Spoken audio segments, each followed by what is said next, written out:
Assalamualaikum warahmatullahi wabarakatuh. Nama saya Rini Sariksa Winaya dari kelas 81 akan menjelaskan materi bab 4 IPS Perubahan Masyarakat Indonesia pada masa penjajahan dan tumbuhnya semangat perjuangan. A. Kedatangan bangsa-bangsa barat di Indonesia. 1. Latar belakang kedatangan bangsa-bangsa barat. Mengapa bangsa-bangsa barat ingin datang ke Indonesia?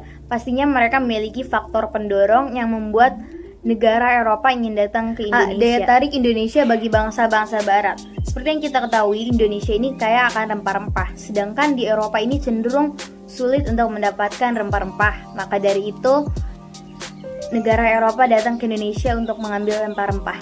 B. Motivasi 3G. Apa itu motivasi 3G? 3G itu terdiri dari 3 kata, yaitu gold, glory, dan gospel. Gold seperti yang kita tahu artinya emas, identik dengan sebuah kekayaan.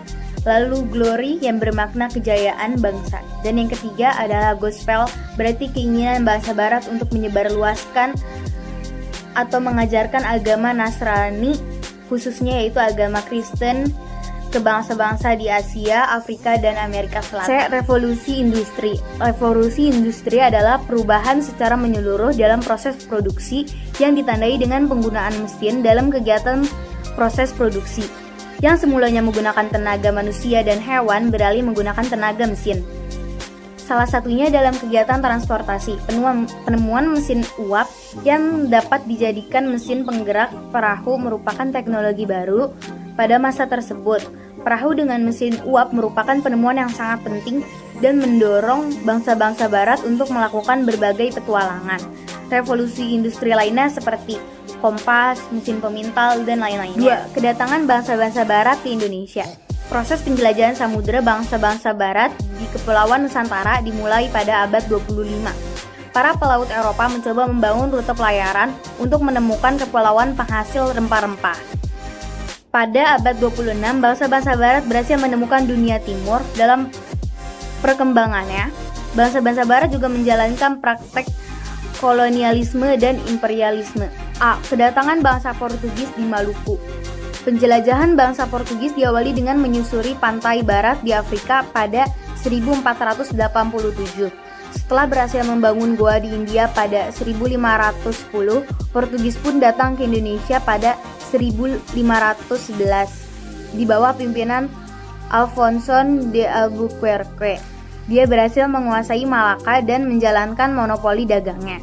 Kemudian pada 1512, Portugis menjalin hubungan dagang dengan Maluku di bawah pimpinan Antonio de Abreu dan Francisco Serrao. Ekspedisi bangsa Inggris. Persekutuan Dagang Inggris (EIC) East Indian Company yang di dalamnya terdiri pengusaha Inggris.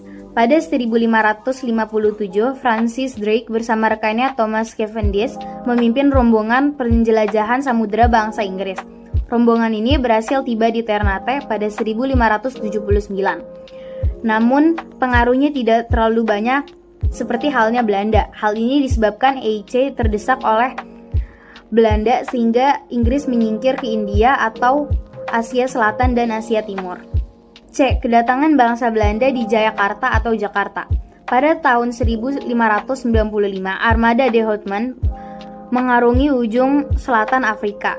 Selanjutnya terus menuju ke arah timur melewati Samudra Hindia. Kemudian pada 1595, rombongan ekspedisi Belanda tiba di Banten. Akan tetapi rombongan ini tidak mendapat sambutan yang baik dari masyarakat setempat. Sejak kedatangan Belanda, terlibatnya konflik dengan perdagangan Portugis di Banten, akhirnya pedagang Portugis menghasut penduduk setempat untuk mengusir Belanda dari Banten. Kemudian pada 1598, bangsa Belanda mendarat untuk kedua kalinya di Banten di bawah pimpinan Jacob van Eyck. Kedatangan kedua ini mendapat sambutan baik dari pemimpin lokal karena rombongan tersebut bersikap ramah dan menghargai masyarakat setempat. Dalam perkembangannya muncul persaingan antar pedagang Belanda. Untuk mencegah persaingan tersebut, pada 1602 Belanda mendirikan sebuah gabungan dari beberapa perusahaan Belanda yang disebut dengan VOC atau Verenigde Oost-Indische Compagnie. Oleh karena itu, VOC juga sering disebut Kongsi Dagang Hindia Timur.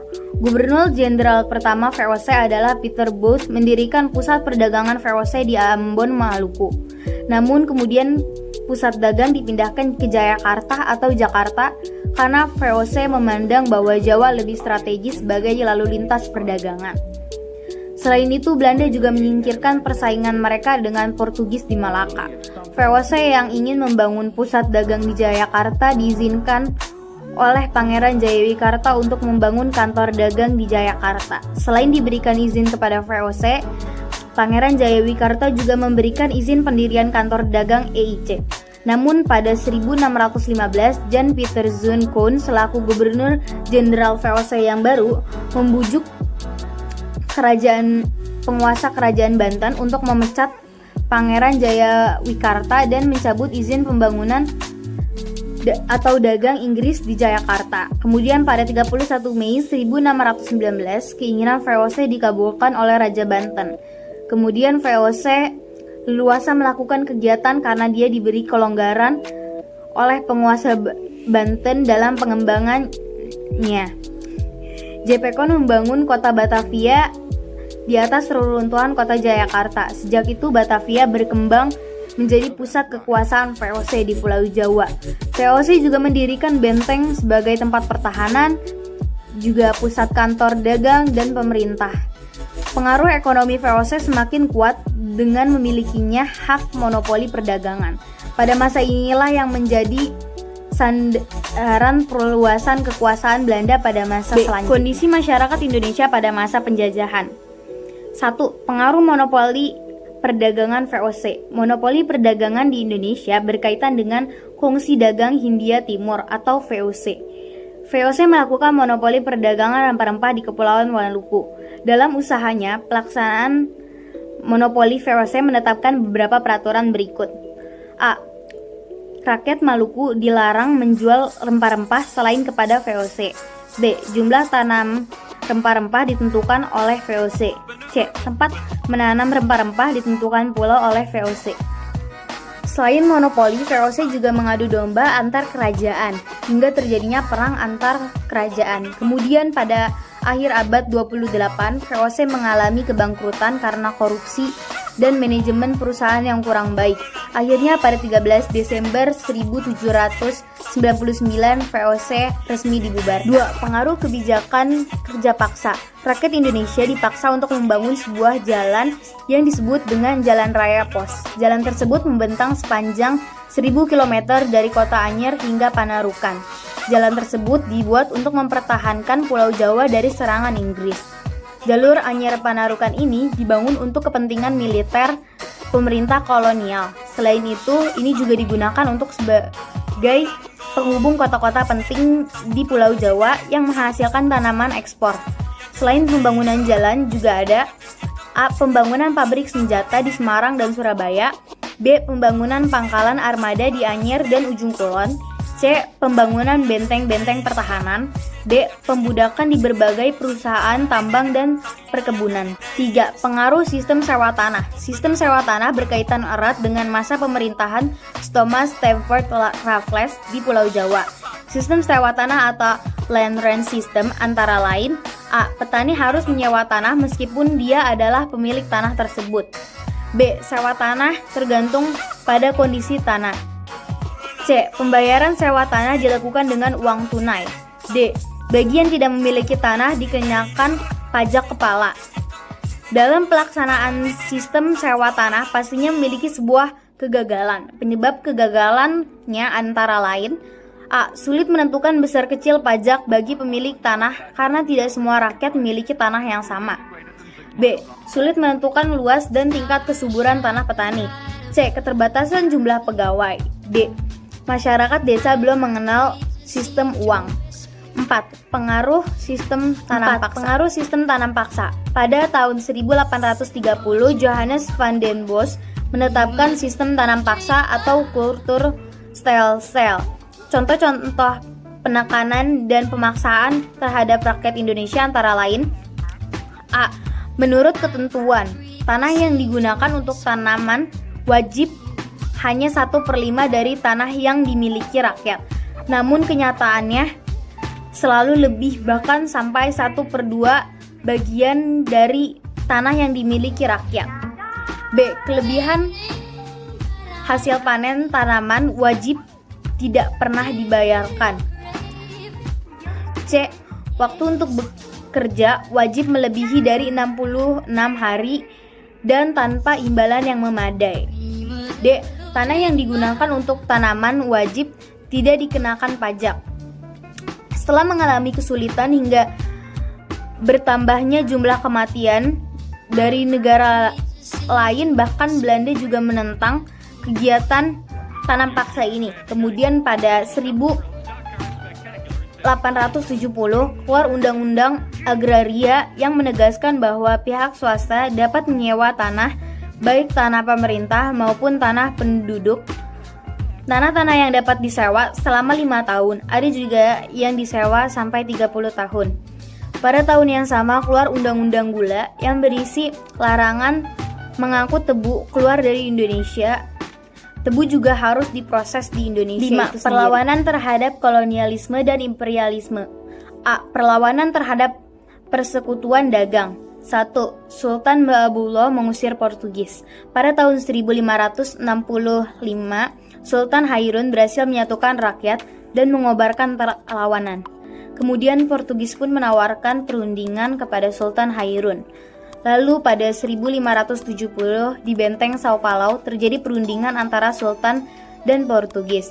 Pada awalnya perundingan ini berjalan lancar, tapi tidak disangka-sangka Portugis menangkap Sultan Hairun dan membunuhnya pada saat itu juga.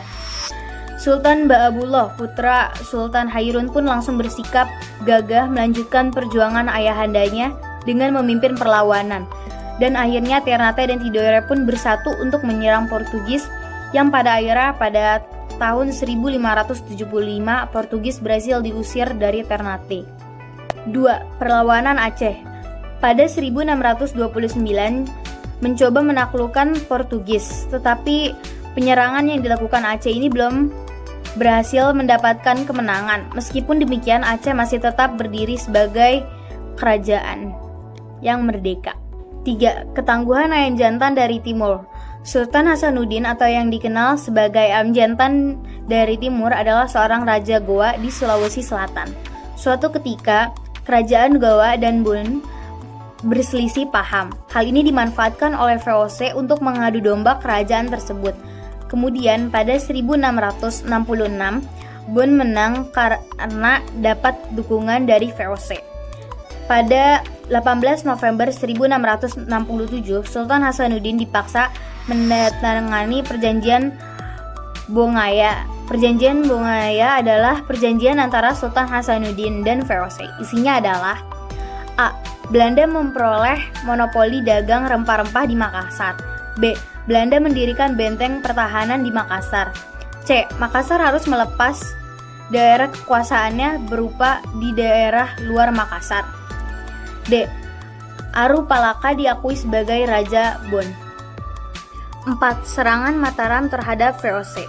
Pada tanggal 8 November 1618, Gubernur Jenderal VOC Jan Pieter Zoon memerintahkan Vandermarch menyerang Jepara yang dimana itu merugikan Mataram sangat besar. Peristiwa tersebut memperuncing perselisihan antara Mataram. Lalu Raja Mataram Sultan Agung mempersiapkan penyerangan terhadap kedudukan VOC di Batavia. Namun serangan pertama pada 22 Agustus 1628 yang dipimpin Tumenggung Bahurekso hingga tanggal 3 Desember 1628 pun gagal dan banyak prajurit yang gugur dalam medan tempur. Akhirnya Mataram pun kembali menyerang pada tanggal 1 Agustus dan berakhir pada 1 Oktober yang dipimpin oleh Kiai Adipati Juminah, Ka Pugir, dan Ka Purbaya. Namun serangan yang kedua ini tetap saja gagal, tapi akhirnya pada tahun 1799 VOC dinyatakan bangkrut dan dibubarkan. B. Perlawanan terhadap pemerintah Hindia Belanda. Perlawanannya diantara lain adalah 1. Perang Saparwa di Ambon. 2. Perang Paderi di Sumatera Barat. 3. Perang Diponegoro. 4. Perang Aceh. 5. Perlawanan Sisingamangaraja, Sumatera Utara. 6. Perang Banjar. 7.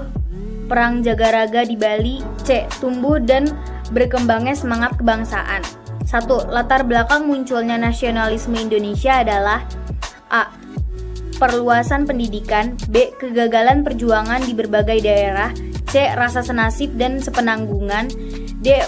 Perkembangan organisasi etnis, kedaerahan, dan keagamaan.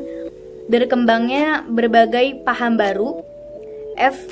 Berbagai peristiwa dan pengaruh dari luar negeri. 2. Organisasi pergerakan nasional di Indonesia, di antara lain A. Budi Utomo, B. Serikat Islam, C. Indische Partij, D. Perhimpunan Indonesia, dan E. Partai Nasional Indonesia. Pergerakan nasional pada masa kedudukan Jepang. A. Proses penguasaan Indonesia. Pada tanggal 11 Januari 1942, Jepang mendaratkan pasukannya di Tarakan, Kalimantan Timur. Kemudian 24 Januari, Jepang menduduki kota minyak yaitu Balikpapan. Selanjutnya, Jepang menduduki kota lain-lainnya di Kalimantan. 16 Februari 1942, Jepang menguasai Palembang. Setelah itu, Jepang menyerang Pulau Jawa yang merupakan pusat pemerintahan Belanda. Pada tanggal 1 Maret 1942, Batavia dikuasai oleh Jepang. Pada tanggal 8 Maret 1942, di Kalijati, Subang, Jawa Barat, Belanda menyerah tanpa syarat kepada Jepang. B. Kebijakan pemerintah militer Jepang. Jepang melakukan 3 pembagian daerah pemerintahan militer di Indonesia, yaitu 1. Pemerintahan Angkatan Darat 25 untuk Sumatera dengan pusatnya di Bukit Tinggi. 2. Pemerintahan Angkatan Darat 26 untuk Jawa dan Madura dengan pusatnya di Jakarta. 3. Pemerintahan Angkatan Laut Armada Selatan 2 untuk daerah Sulawesi, Kalimantan, dan Maluku dengan pusatnya yang ada di Makassar. Juga untuk menarik simpati rakyat Indonesia, Jepang melakukan propaganda dengan semboyan 3A, yaitu Jepang Cahaya Asia, Jepang Pemimpin Asia, dan Jepang Pelindung Asia. Ada kebijakan pemerintah militer Jepang di Indonesia lainnya, yaitu 1. Pembentukan organisasi sosial. Organisasi sosial yang terbentuk oleh Jepang antara lain adalah Gerakan 3A, Pusat Tenaga Rakyat, Jawa Hokokai, dan Masyumi. Dalam pengembangannya, Gerakan 3A kurang menarik perhatian masyarakat. Sebagai gantinya, Jepang mendirikan Pusat Tenaga Rakyat atau yang dikenal dengan Putra pada tanggal 1 Maret 1943 dengan tokoh-tokoh nasional yang sering disebut 4 serangkai, yaitu Soekarno, Muhammad Hatta, K.H. Mansur, dan Ki Hajar Dewantara. Gerakan Putra ini cukup diminati oleh tokoh pergerakan Indonesia, tapi akhirnya organisasi ini pun dibubarkan oleh Jepang. Pada tahun 1944 dibentuklah Jawa Hokokai. Gerakan ini berdiri di bawah pengawasan para pejabat Jepang. Untuk lebih menarik hati rakyat Indonesia, Jepang juga menggantikan Majelis Islam A'la Indonesia dengan Masyumi atau Majelis Syuro Muslimin Indonesia yang dipimpin oleh K.H. Hashim Asari dan K.H. Mansur. 2. Pembentukan organisasi semi-militer. Organisasi semi-militer yang dibentuk oleh Jepang diantara lain adalah seperti Seinendan, Fujinkai, Keibodan, Heiho, dan Pembela Tanah Air atau dikenal dengan PETA. Seinendan dibentuk pada 3 Maret untuk memberi bekal bela negara agar siap mempertahankan tanah airnya. Kenyataannya tujuan itu hanya untuk menarik minat rakyat Indonesia, padahal untuk membantu menghadapi tentara sekutu. Fujinkai merupakan himpunan kaum wanita di atas 15 tahun untuk mengikuti latihan semi-militer. Kemudian Keibondan merupakan deretan laki-laki berumur 20-25 tahun sebagai pembantu polisi. Ada juga Heiho yang didirikan pada tahun 1943, merupakan organisasi prajurit pembantu tentara Jepang. Dan yang terakhir adapun PETA yang didirikan pada 3 Oktober 1943, merupakan pasukan bersenjata yang mendapatkan pendidikan militer khusus dari Jepang. 3. Pengerahan Romusa. Pada masa kolonial Belanda, Indonesia pernah mengalami kejadian yang disebut dengan kerja paksa atau kerja rodi. Nah, kejadian ini kembali menimpa pada rakyat Indonesia saat Jepang mendudukinya. Di situ disebut dengan Romusa. Romusa ini dibuat untuk melancarkan kegiatan Jepang dan membangun sarana-sarana yang dibutuhkan Jepang demi kemenangan Jepang dalam perang. Para pekerja Romusa dipaksa untuk membangun jalan, jalur kereta api, benteng pertahanan, dan juga eksploitasi kekayaan alam. Seluruh kegiatan produksi rakyat Indonesia seperti pertanian, perkebunan, dan perindustrian dilakukan untuk keperluan perang. Selanjutnya, Jepang mengambil alih seluruh aset ekonomi yang dikuasai oleh Belanda. Salah satu kebijakan Jepang adalah budidaya tanaman jarak secara besar-besaran. Tanaman jarak digunakan sebagai pelumas kendaraan-kendaraan militer milik Jepang. Selain itu, Jepang mewajibkan petani menyetor 80% hasil panennya. Kebijakan tersebut mengakibatkan sebagian besar rakyat Indonesia mengalami bencana kelaparan. C. Sikap kaum penggerak. Beberapa bentuk perjuangan pada zaman Jepang adalah sebagai berikut. 1. Memanfaatkan organisasi pembentukan Jepang. 2. Gerakan bawah tanah. 3. Perlawanan bersenjata. Perubahan masyarakat Indonesia pada masa penjajahan. A. Perubahan pada masa kolonial barat. 1. Peluasan penggunaan lahan. 2. Persebaran penduduk dan urbanisasi. 3. Pengenalan tanaman baru.